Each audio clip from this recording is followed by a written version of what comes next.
Ford Ka hatchback, 1996-2008. Here's proof that price can have nothing whatsoever to do with driving fun.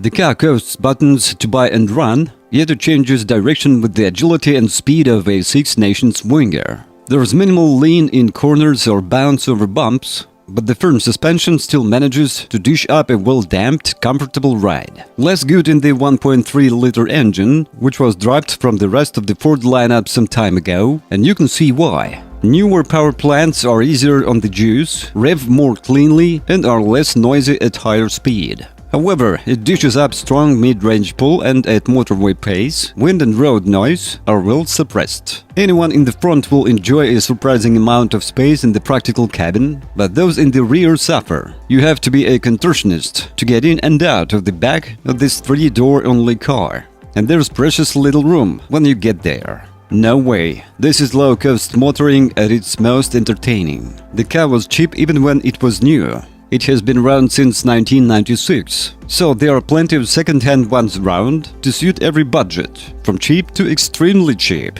There is always likely to be a willing market for them too, so you should have little trouble offloading one. It loses value fairly slowly, which keeps whole life costs down, but the real clinchers are the remarkably low service and maintenance costs, and the Group 2 insurance for most versions, ideal for those who have just passed their test. Mind you, none are expensive. Luxury trim slots into Group 4, hardly wallet sapping, and the Sport Ka is Group 6. The only complaint you'll hear from owners is the amount they spend on fuel. It's all relative though, because 1.3-liter cars offer a reasonable official average of 42-46 mpg, and the 1.6 is good for just over 35 mpg. These are tough like cookies. The mechanicals were well proven, largely in Fiestas, before they were pressed into service in the car, and they give little trouble. Suspension faults are by far the most common problem, according to data held by Warranty Direct, but the independent warranty provider also reports that repairs on Ford Kas are about as cheap as it gets. Electrical problems are the next most likely fault, although there is little to go wrong, since the Ka avoids complicated electronic kit. Check too for rust on older cars, the low ridge of the doors, and around the wheel arches particularly.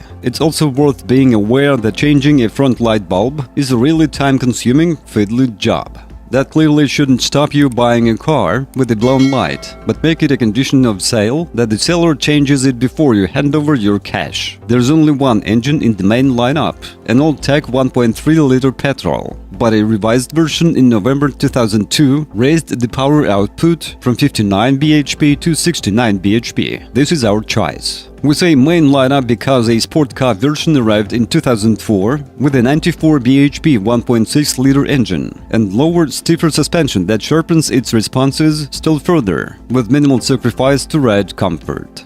It's the nicest car, but it costs a lot more than the standard car and is no hot hatch.